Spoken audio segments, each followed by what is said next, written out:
My son brought me breakfast in bed the morning after we fought about the house. Scrambled eggs, wheat toast, orange juice, everything I like.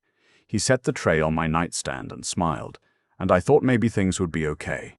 The eggs tasted wrong. Not bad exactly, just off. Like something had been added that didn't belong there. 20 minutes later, I couldn't stand up. Before I tell you what happened next, please subscribe to the channel and drop a comment letting me know what time it is where you are. It helps more than you know. I'd built the house in 1989 with my own hands. Well, my hands and the hands of 3 guys I hired from a job board outside the hardware store on Route 9.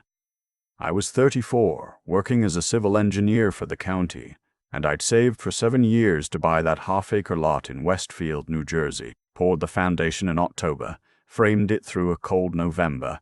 My wife, Lorraine, used to bring thermoses of coffee out to the lot on weekends and sit on an overturned bucket watching me work. She said she liked watching something grow. Lorraine died 11 years ago. Ovarian cancer, 14 months from diagnosis to funeral. The house became something different after that. Not a home exactly, more like a document. Evidence that we'd been here, that we'd built something. My son moved back in 3 years ago. He was 38, recently divorced, between jobs in the way that had started to feel permanent.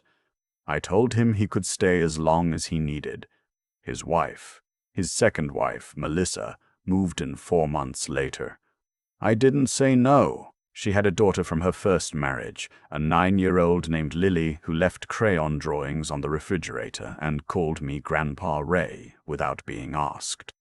I want to be honest with you, things were fine at first. My son cooked dinner sometimes. Melissa kept the yard. Lily made me feel like the house had a pulse again. The trouble started quietly, the way it always does. It was a Tuesday in March when my son came into my office, the small room off the hallway where I keep my drafting table and my books, and sat down across from me without being invited. He was holding a manila folder. His knee bounced under the table. "Dad, I've been talking to a financial advisor."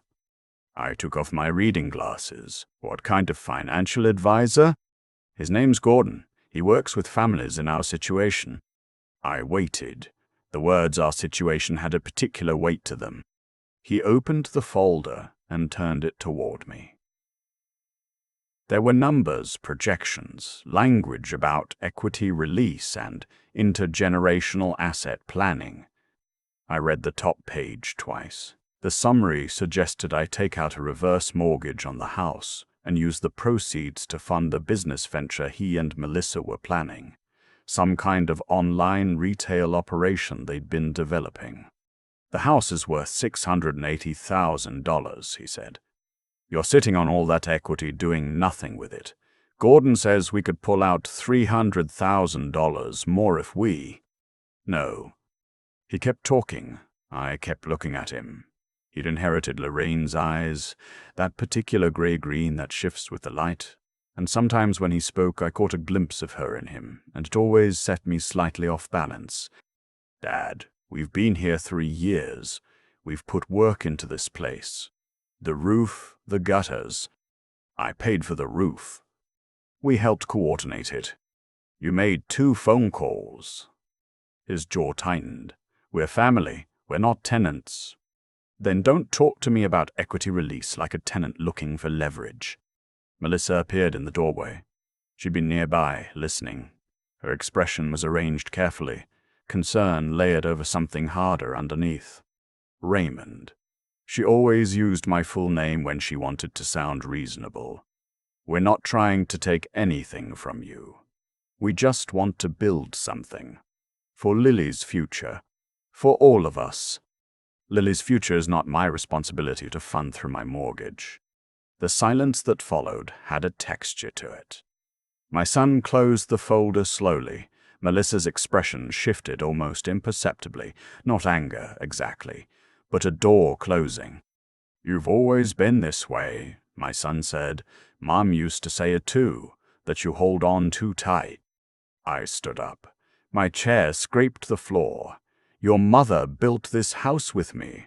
Don't put words in her mouth to win an argument." He stirred too. "I'm just saying there's enough here for everyone. You don't need. I think you should both go downstairs." Melissa touched his arm. He shook her off, then thought better of it, and they left together. I heard them whispering in the hallway. Heard the sound of the television turning on. Volume too loud, the way it gets when someone wants to fill silence with noise. That night I lay in bed listening to the house settle. The click of the baseboard heaters, wind off the ridge pushing against the west-facing windows. Lorraine's photograph on the dresser, her face lit by streetlight coming through the curtain. I told her about the conversation. "I do that sometimes. Still, talk to the photograph." I didn't sleep much. Morning came grey and damp. I heard Lily getting ready for school, her small feet on the stairs, the particular clatter she makes finding her backpack. Then, quiet. Then my son's voice outside my door. "Dad, can I come in?" He looked like he hadn't slept either. He sat on the edge of the chair by the window and looked at his hands. "I pushed too hard yesterday. I know that." I waited. "Melissa and I have been stressed. The business stuff. It's not going as well as we hoped. And I took it out on you, which wasn't fair." "No," I said, "it wasn't. Let me make you breakfast. Let me do something right today." He looked young, sitting there. He looked like the boy who used to come into our bedroom on Saturday mornings and ask if he could watch cartoons on our television, because the one in his room got bad reception on Channel 11. "All right," I said. He made scrambled eggs and wheat toast and squeezed fresh oranges for juice. Set it all on a tray. Brought it upstairs with a folded napkin, the way Lorraine used to do when I was sick. He placed it on my nightstand and smiled. "Peace offering," he said. "I'll give you some space." He left, pulling the door almost closed. I looked at the tray. The eggs were fluffy, perfectly cooked. The juice was in the good glass, the one with the small chip on the rim that I've never thrown away. I ate. 20 minutes later, the room went sideways. Not spinning exactly, more like the floor had become unreliable. I set down the juice glass and it seemed to take too long to reach the surface. My hands felt padded, thick. Nausea rose in a slow wave. I knew something was wrong before I could name it. I made it to the edge of the bed and sat down heavily. Tried to stand. My legs didn't cooperate. I reached for my cell phone on the nightstand and knocked it to the floor. Took me what felt like a long time to get down and pick it up. My vision was tunneling. Fingers clumsy on the screen. I pressed 911. "What's your emergency?" My tongue felt wrong in my mouth. I think something's wrong. Something in my food. "Sir, can you tell me your address?" 14 Crescent Hill Road, Westfield. I had to say it twice. The second time came out better. "Stay on the line. Help is on the way." I don't remember putting the phone down. I remember the ceiling, the water stain in the corner that I'd been meaning to patch for 2 years. Then nothing. The hospital smelled like antiseptic and floor wax. I came back to consciousness in stages. Sound first, the beeping, then light through eyelids, then the particular discomfort of an IV in the back of my hand. A nurse was writing something on a whiteboard across the room. She had reading glasses on a beaded chain. "Mr. Holt?" She turned. "Can you hear me?" "Yes." My voice sounded sandpapered. "You're at Overlook Medical Center. You came in by ambulance this morning. How are you feeling?" I took a breath, like I've been filled with wet sand. She smiled briefly, professionally. "The doctor will come speak with you. Try to rest." Dr. Anand arrived 20 minutes later. He was a small, careful man who sat down before he spoke. I've always trusted people who sit before delivering news. He showed me a printout of my blood work. He walked me through it slowly, which I appreciated. The numbers meant nothing to me until he translated them. Your blood shows elevated levels of zolpidem and diphenhydramine. Mr. Holt, zolpidem is a prescription sleep medication. The levels we found are approximately 4 times a standard therapeutic dose, combined with the antihistamine concentration. He paused. This wasn't accidental ingestion. He paused. This wasn't accidental ingestion. Someone put these substances in something you consumed. I heard the words clearly, understood each one. But together they assembled into something I needed a moment to accept.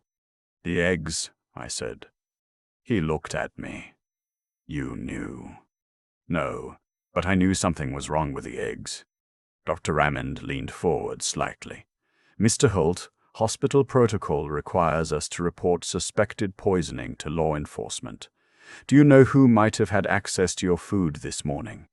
My son's face, the tray, the folded napkin. Give me time to think, I said, please, before you report anything. He studied me for a long moment. I can give you until this evening. I'm documenting everything, the blood work, the timing, this conversation. But I can't delay beyond today. I understand. He left me with the knowledge that I was supposed to be dead.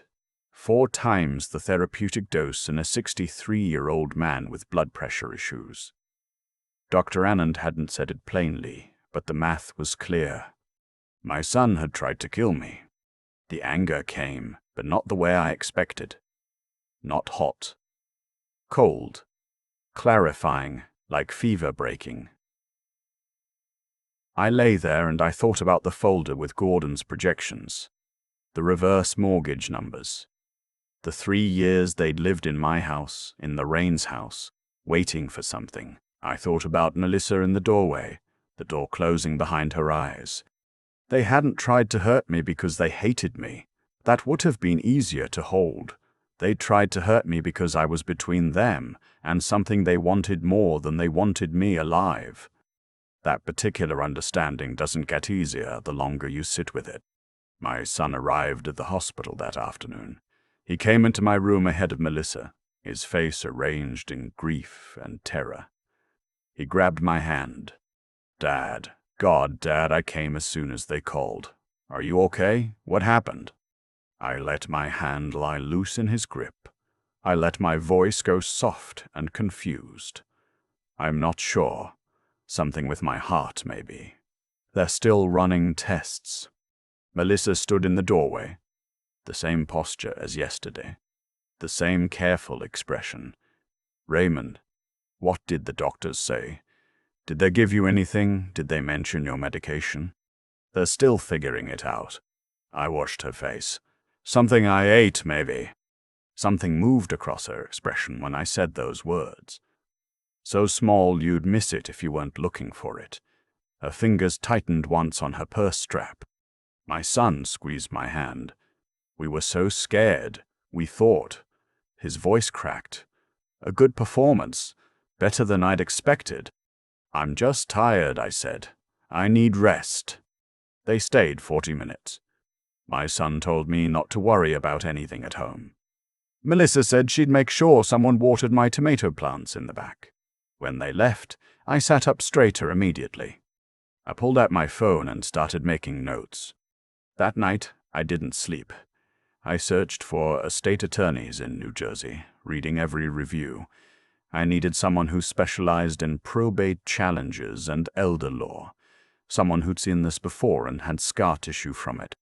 I found her at 2 a.m. Patricia Vaughn, senior partner, Vaughn and Associates, Morristown. 22 years in practice. 3 paragraphs into her client testimonials, and I knew she was who I needed. The discharge nurse brought a wheelchair the next morning. I played the part fully, moving slowly, gripping the armrest, blinking too much. My son drove. Melissa sat in back. In the rearview mirror, I could see my son glancing at me every few seconds. I watched the town go past. I knew every intersection, every building. I'd engineered 3 bridges in this county. I'd lived here 34 years. I wasn't done with it yet. "The doctor said anything new?" my son asked, his voice casual in the way that requires effort. "Just rest. They're waiting on one more test." Melissa shifted in her seat. "Did they mention anything about your diet, your medication interactions?" "Not really. Everything's fuzzy still." The house looked the same. "Of course it did." I let them help me inside. Let my son take my arm on the stairs. Let Melissa fluff the pillows on my bed and set a glass of water on the nightstand. Thanked them both with the appropriate amount of weak gratitude. After they left, I sat in the center of my bed and listened. Voices downstairs. Too low to hear clearly. But the tone, anxious, urgent, iterating over something without resolution. The tone of people recalculating. I waited 2 days. On the third morning, when my son left for the gym and Melissa took Lily to a dentist appointment, I got into my car with none of the frailty I'd been performing. Patricia Vaughan's office was in a Victorian building off the Morristown Green, a conference room, bookshelves floor to ceiling. She listened to the whole story without interrupting. When I finished, she uncapped her pen. "What you're describing is attempted murder," she said. "Have you contacted police?" "Not yet. I want to do this right. I don't just want charges. I want them to have nothing. No house, no inheritance, nothing they tried to take." She nodded slowly. "New Jersey has strong testamentary freedom. You can disinherit your son entirely, but we need documentation. A private investigator, financial records, evidence trail." She slid a business card across the table. "Stuart Mercer, former Passaic County detective. He's thorough." Stuart Mercer worked out of an office that smelled like old coffee and printer toner. He was 52, methodical, with the unhurried manner of someone who'd learned that patience was evidence. "You think your son and daughter-in-law planned this together?" "I know they did. I need you to prove it." "Financial background's where I start. Debt picture, creditors, payment history. Whatever it costs." He estimated 10 days. I gave him their full names, dates of birth, the joint credit account I'd co-signed for them 2 years ago when they'd said it was for Lily's school expenses. That memory had a particular sting. I stopped at the hospital records department on my way home. Dr. Anand had filed his report. Everything was documented. Zolpidem concentration, diphenhydramine levels, the physician's assessment, substances present in amounts consistent with deliberate administration, accidental ingestion not consistent with concentrations found. I made 4 copies, 1 for Patricia, 1 for Stuart, 1 for my safe deposit box at First Bank of Westfield, 1 for the fireproof box in my closet that Lorraine had bought years ago for our documents, and that I'd never found the combination to until after she died. She'd kept it in the back of the birthday card she gave me in 2003. The security company came on a Wednesday. My son was at a business meeting. Melissa was running errands. The technician was efficient and quiet. Indoor cameras, common areas only, living room, kitchen, hallway, front entry. Legal in New Jersey on my own property. He showed me the app, walked me through the motion alert settings. That night, I lay in bed, monitoring the feed on my phone. In the kitchen, my son paced. Melissa sat at the table with a legal pad, writing something. I couldn't hear clearly, but I caught fragments when they moved near the hallway. If the will's already changed. "It doesn't matter. We need to know what he doesn't know anything. He's confused," he told us that. The clarity of it was almost restful. They still thought I was confused. They still thought I was the man on that tray being carried upstairs. Stuart called on day 9. His voice was flat, the way investigators' voices go when the news is worse than expected. "Raymond, total debt load is $287,000. I wrote it down. "Break it down for me." My son had $140,000 in personal loans from 2 different lenders, taken out over 3 years. $62,000 in credit card debt spread across 6 cards. $31,000 owed to a private individual. Stuart thought it might be family money, Melissa's brother, with interest terms that would make a loan shark blush. Melissa herself had $54,000 in credit card accounts, 3 of them in collections. Monthly payment obligations exceed their combined income by about $6,000, Stuart said. How are they managing minimums? They're not. They've been cycling. New credit to pay old credit. 2 of the cards went to collection last month. A lender sent a demand letter to their last known address 2 weeks ago. They're drowning, Raymond. The encrypted email arrived that evening.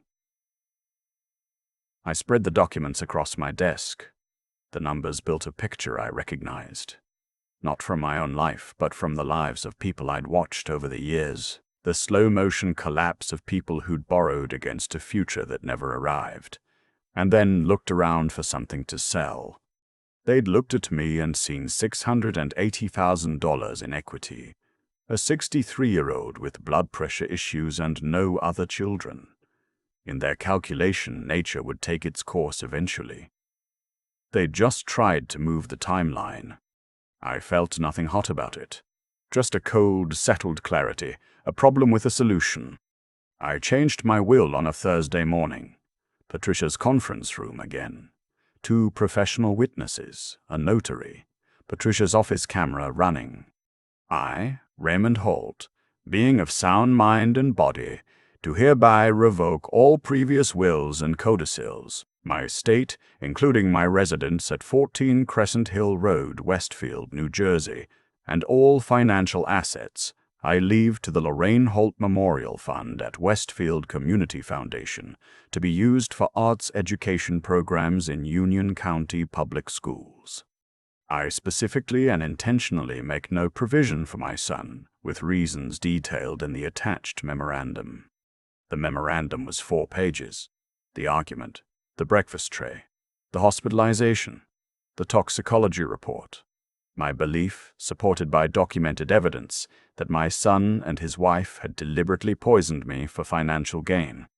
I signed each copy. My hand was steady. The notary applied her seal. The witnesses signed. Patricia filed it that afternoon.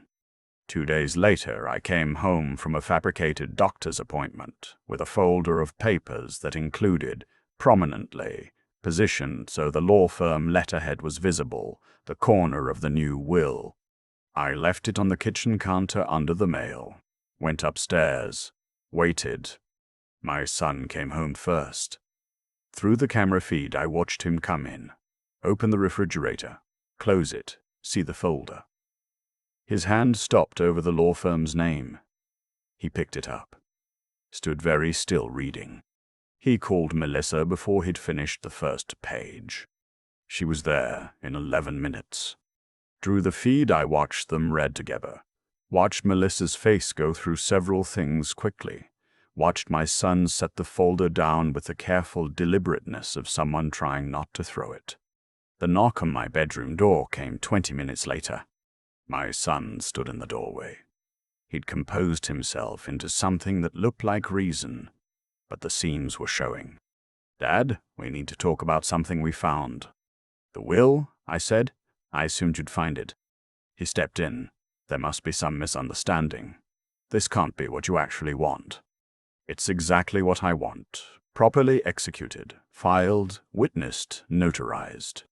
You're upset about what happened at the hospital. You're making decisions from a bad place. I'm making decisions from a very clear place." Melissa appeared behind him. Her voice was careful, measured. "Raymond, if this is about the business proposal, we can talk about it. We pushed too hard. We acknowledge that. This isn't about the proposal." My son's posture changed. Something dropped out of it. "Then what is it about?" "The zolpidem in my eggs." The silence that followed was absolute. His face did something I didn't expect. Not guilt exactly. Shock. Not at what he'd done. At the fact that I knew. "You can't prove," he started. "The toxicology report is very detailed." Zolpidem at 4 times therapeutic dose, combined with diphenhydramine in concentrations that, according to the physician's written assessment, were consistent with deliberate administration in amounts that could reasonably cause death in a 63-year-old male with hypertension. I let each word land. I have 4 copies. Melissa touched his arm. He shook her off. You're an old man making paranoid accusations. We'll challenge that will.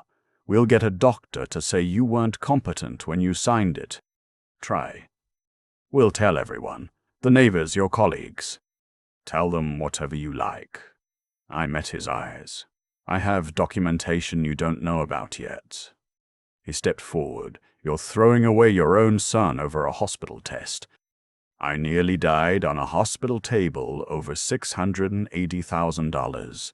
Don't talk to me about what's being thrown away. Melissa pulled at his arm again. This time he let her. She looked at me with something I couldn't quite read, not remorse, not quite. Something more like the recognition that a calculation had failed. You'll regret this, she said. The only thing I regret, I said, is the eggs. I closed the bedroom door. Listened to them on the stairs. The front door opened and closed. Through my window, I watched his car back out too fast, tires catching gravel at the edge of the driveway. I sat down at my desk and pulled up the surveillance footage, copied everything, sent it to Patricia and Stuart. They came back the next morning. I heard them in the kitchen before I came downstairs, their voices low and urgent. When I appeared in the doorway, they fell quiet. My son had a new approach, calmer, rehearsed. We've been talking, we understand you're angry, but this is our home too, Lily's home. You can't just. I can. It's my house. We have rights as long-term tenants. You're not tenants. You've never paid rent. He had an answer ready for that too. They've been providing services, maintenance, household support, caregiving. He used that word, caregiving, with a particular emphasis. I understood what he was building toward. Stuart, I said that afternoon. They're going to try something with mental competency.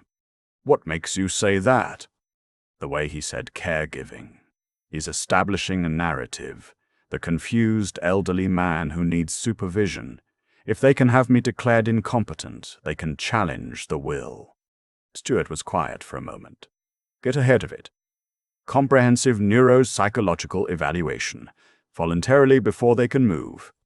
Patricia was already thinking the same. She referred me to Dr. Helen Marsh, a forensic neuropsychologist with a practice in Summit. Dr. Marsh was 60, gray-haired, with the particular skepticism of someone who'd seen evaluations weaponized by both sides. She made no effort to make me comfortable. I appreciated that. The evaluation was 3 sessions over 8 days. Cognitive testing, memory assessments, problem-solving tasks, structured interview. She asked detailed questions about my life history, my work, my relationships. She asked about Lorraine, about grief, about the events of the past months. She was thorough in the way that only matters when someone's going to try to use your answers against you. Her written report arrived 12 days later.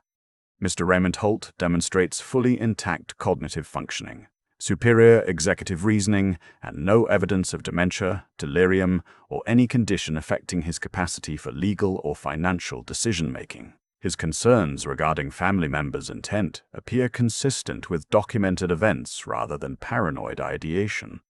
He presents as unusually clear-headed and deliberate for a man in his circumstances. I read that last line 3 times. I filed copies in the usual places. Stuart, meanwhile, had been following my son.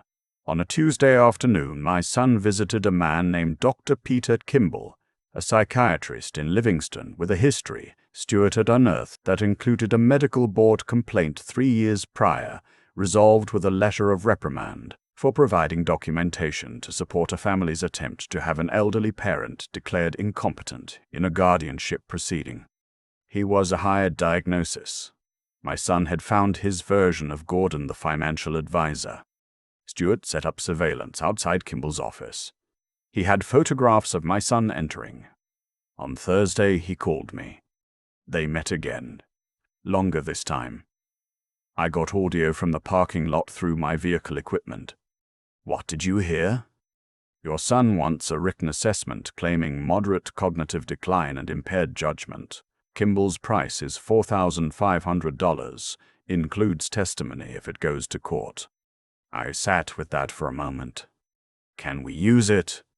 New Jersey is a two-party consent state for recordings. Parking lot is public space. Different standard. My attorney says it's usable. But carefully. I instructed Stuart to hold it. Patricia sent a certified letter to my son and Melissa. Legal notification that I had undergone a voluntary neuropsychological evaluation and been found fully competent. Any attempts to file guardianship proceedings or challenge my will on grounds of mental incapacity would be met with a defamation suit and potential criminal referral for fraud. The letter didn't mention Kimball. That was the point. Through the surveillance feed, I watched my son receive it. Watched him read it twice on the front porch. Watched him call someone immediately, pacing the driveway. That evening he and Melissa had their first real fight since I'd been watching. Voices raised, door slamming, the particular sound of a plan coming apart. Patricia filed the formal demand that week.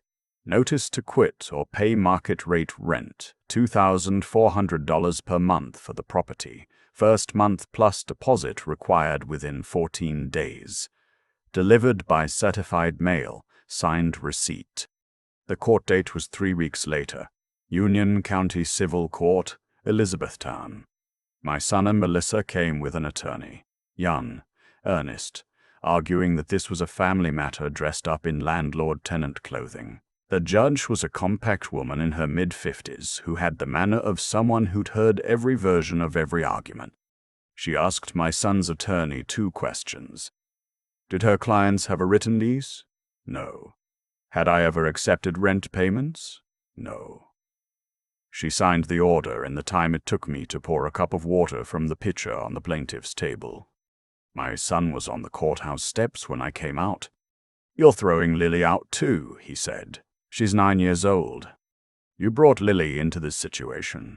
That was your choice, not mine. She thinks of you as her grandfather. I know. That's the part of this that genuinely breaks my heart. He flinched. He hadn't expected that. Genuine grief rather than argument. Then how can you? Because you tried to kill me for the house she lives in. Those 2 facts don't cancel each other out. They just both exist. I left him on the steps. Stuart coordinated the financial pressure campaign the following week. Certified packets went to my son's primary lenders. Documentation of the eviction order. Copies of the new will. Clear evidence that the anticipated inheritance had been specifically and legally eliminated. Factual information, no commentary, delivered through Patricia's office letterhead. The lender holding the largest note called my son's cell phone on a Wednesday afternoon. I know because Stuart was watching. My son came home from that call looking like a man who'd just seen the bottom of something he'd thought was shallow. The confession came from an unexpected direction. Melissa found me in the backyard on a Thursday evening. I was sitting on the bench by the fence where Lorraine and I used to have coffee in good weather. The roses needed pruning. I'd been meaning to get to them. She sat down uninvited. She looked smaller than she had 6 months ago. Something had gone out of her. I need to tell you something, she said. I waited. It was my idea. Her voice was even, which surprised me. The eggs. The dosage. I read about it online.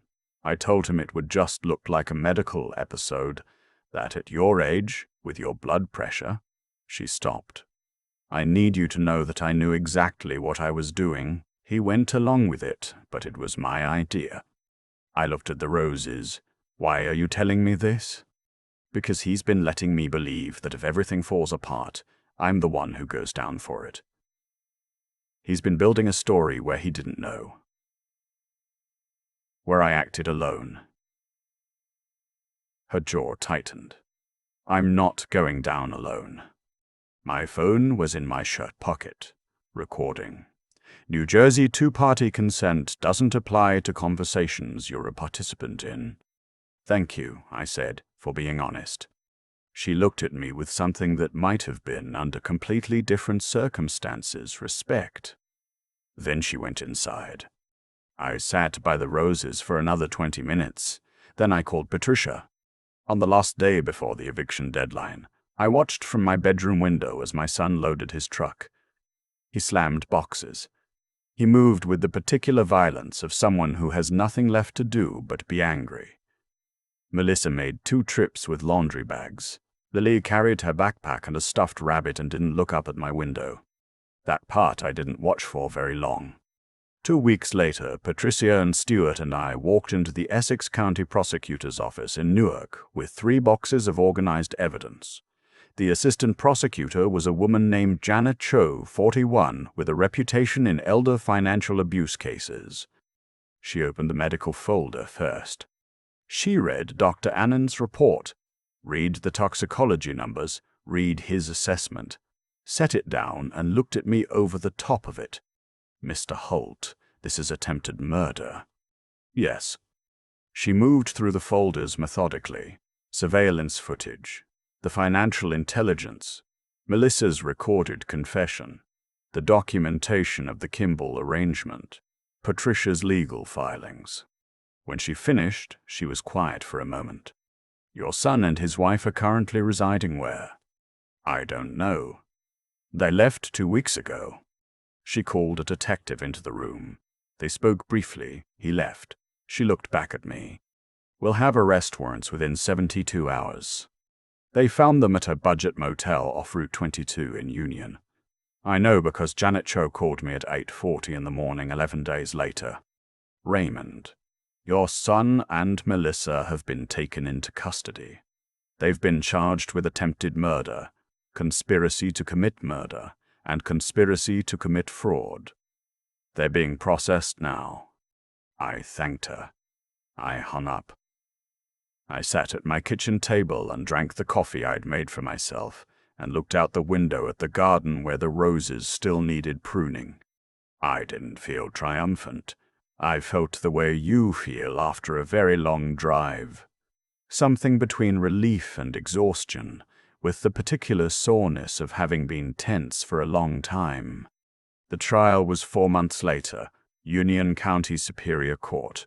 My son's public defender tried the manipulation angle. Melissa had controlled him, pressured him. He hadn't fully understood what was in the eggs. Melissa's attorney tried the opposite. She'd been acting on his financial desperation, following his lead, hadn't known the dosages would be dangerous. Janet Cho played Melissa's recorded confession. The courtroom went quiet in a way that has its own specific quality. I testified for 2 hours. Janet walked me through everything methodically. The breakfast tray, the folded napkin, the flavor that was wrong, the floor coming up to meet me, the phone, my son's face in the hospital doorway. The defense cross-examination tried to suggest vindictiveness, the will, the eviction, the financial pressure campaign. You orchestrated a systematic campaign to destroy their lives, the attorney said. I organized evidence of an attempt on my life and pursued legal remedies available to me, I said. If that destroyed something, they built it on a foundation that couldn't hold. The jury deliberated 9 hours. I waited in the courthouse. Patricia sat with me for most of it, both of us reading, not talking much. The verdict came back at 4:15 on a Wednesday afternoon. Guilty on all counts, both of them. My son looked at me when they read it. I held his gaze. I didn't look away, and I didn't look at him with anger. I looked at him the way you look at something you grieve. Sentencing was 6 weeks later. My son received 14 years. Melissa received 17. The confession, combined with Janet's evidence that the plan had originated with her, landed harder. parole eligibility at the 2/3 mark. I gave a victim's statement. I hadn't planned to say much. I had written 3 paragraphs and then set them aside. What I said instead was this: I built the house my son grew up in with my own hands. I built it for a family, and a family lived in it. The man who brought me that breakfast tray was not the boy I raised. I don't know when that change happened or whether I could have prevented it. I've spent a lot of time thinking about that. I don't think I'll ever stop. I'm not asking for anything particular today. I just wanted the court to understand that what was attempted wasn't just a crime. It was the deliberate end of something that had taken 30 years to build. I sat back down. Patricia put her hand over mine briefly. The day after sentencing, I changed every lock in the house. It was November, cold and clear, and I worked through the afternoon with the front door open, the cold coming in. Each lock I installed felt like a punctuation mark. That weekend, I had the roses pruned by a man from the garden center I'd used for 20 years. Then I planted 3 new ones along the back fence. Lorraine's favorite variety, a pale pink climber she'd wanted for years and we'd never gotten around to. A letter came from the correctional facility 8 weeks after sentencing. My son's handwriting on the envelope. I recognized it immediately. He still writes the way he did in high school, all the same specific quirks. I sat with the unopened envelope for 2 days. Then I opened it. He wrote about the cell, the schedule, the particular boredom of incarceration. He wrote about things I hadn't known. How bad the debt had gotten by the end. How many nights he'd lain awake doing math that never worked out. How Melissa had first raised the idea, and how he'd known it was wrong and hadn't said so. He wrote about a memory from when he was 11, a blizzard, the power out for 2 days, the 4 of us playing cards by candlelight because I wouldn't let him and his brother watch movies on the battery-powered TV, and how he'd been furious at the time, but thought about it now as one of the best nights of his life. He said he didn't expect anything. He said he was sorry in a way that seemed to understand that sorry isn't a transaction. I read it twice. I put it in the drawer of the desk in my office, the same drawer where I keep Lorraine's letters from before we were married. I'm not ready to write back. I may not be for a long time, but I kept it. That's what I have right now, the capacity to keep it without knowing yet what comes next. The house sold in March. A young couple, teachers with a 2-year-old daughter who walked through the rooms holding her father's finger and touched everything with the particular seriousness of small children encountering new spaces. I watched her in the kitchen and thought about Lily with her crayon drawings on the refrigerator. I signed the papers in Patricia's conference room, walked out into an April afternoon that smelled like cut grass and the particular sharpness that comes before rain. The condo is on the 9th floor of a building in downtown Westfield, 4 blocks from the Green. I can see the ridge from my bedroom window, the same ridge I looked at for 34 years from a different angle. The light hits it differently from up here. My daughter-in-law from my son's first marriage called me in the spring. We'd always gotten along. She asked how I was doing in the careful way people ask when they want to know, but aren't sure they should. Better, I told her. Slower, but better. She told me her kids, my grandchildren, technically, though I'd let that relationship drift during the difficult years, had been asking about me. The older one, Marcus, is 14 now and interested in engineering. She asked if I'd be willing to talk to him sometime, maybe answer some questions. I said yes without having to think about it. I've been working with the Community Foundation on the Lorraine Holt Memorial Fund. We funded our first set of arts grants last fall. 7 elementary schools, 16 teachers, programs in ceramics and theater and printmaking. The foundation director sent me photographs of a 3rd grade class doing watercolor, 20 small hands pressing brushes against paper with complete absorption. I sat on my balcony and looked at those photographs for a long time. I won't tell you that I've made peace with what happened. Peace suggests a resolution I'm not sure is honest. My son tried to kill me. That's a sentence that doesn't soften, but I'm still here, and the house is in new hands, and the roses I planted along the back fence are someone else's to tend now. And there's a fund in Lorraine's name doing something she would have loved. Some mornings I make coffee and sit by the window and just exist in the quiet. No performance of frailty. No surveillance feed to monitor. No evidence to organize. Just coffee and the ridge in the distance and whatever morning comes next. That's enough. Most mornings that's more than enough. I still think about the folded napkin. That detail stays with me more than the courtroom, more than the verdict, more than the certified letters and the surveillance footage and the recorded confession. A napkin, folded neatly on a breakfast tray, placed on my nightstand by the hands of someone who hoped I wouldn't wake up. That's the image I return to when I try to understand what happened to my family and to me. There's a version of this story where I never looked closely enough, where I took the eggs, tasted the wrongness, and told myself it was nothing, where I drank the juice and lay back down and didn't reach for the phone in time. I almost lived that version. The difference between the version I lived and that one was maybe 15 minutes, and a lifetime of paying attention to small things that don't add up. I learned to pay attention from building things. When you pour a foundation, you learn that the smallest error in the early work becomes an enormous problem later. You can't patch a crooked wall back to true. You have to go back to where it went wrong.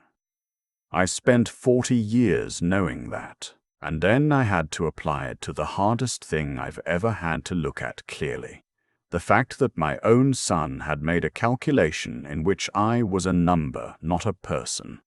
What I know now, sitting on the 9th floor watching the ridge, is that the way a person handles desperation tells you everything about their character. Desperation is not an excuse.